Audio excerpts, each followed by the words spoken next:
ایک فقیر صاحب دریا کے کنارے بیٹھے ہوئے تھے۔ ایک شخص نے دیکھا کہ ایک بوڑھا اور فقیر آدمی دریا کے پاس بیٹھا ہوا ہے، کیا پتہ کون سی پریشانی ہو، کون سی دقت ہو، جا کر معلوم کر لیتا ہوں۔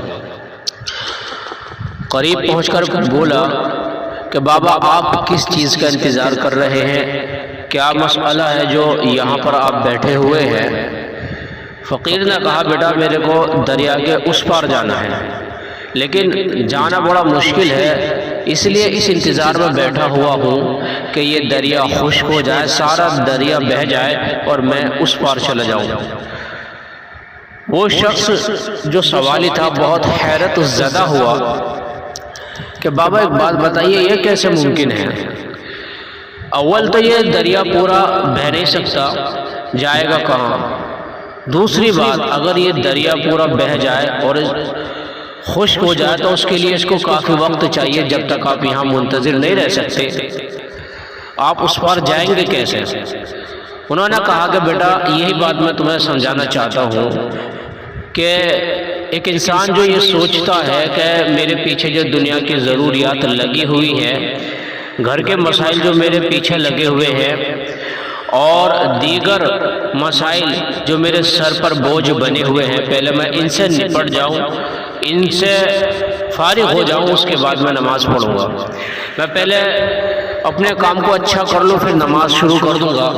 میں پہلے اپنے کاروبار میں کامیاب ہو جاؤں پھر قرآن کریم کی تلاوت شروع کروں گا۔ غرض یہ ہے کہ آخرت کی تیاری کو وہ دنیا کی تیاری پر منحصر کیے ہوئے ہے کہ میری یہ دنیا سنور جائے، پھر میں آخرت کی طرف رجوع کرنا شروع کر دوں گا۔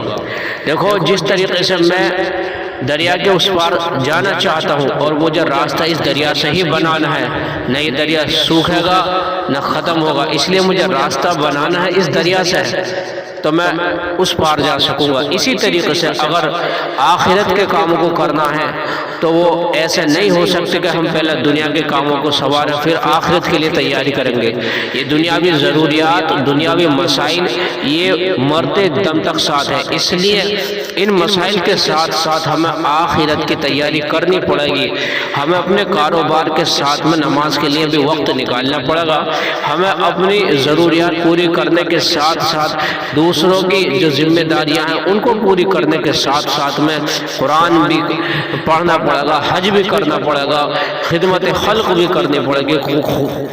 غرض یہ ہے کہ اللہ کے حکم کو پورا کرنے کے لیے ہمیں اسی میں سے ہی وقت نکالنا ہے، اسی میں سے ہی راستہ نکالنا ہوگا۔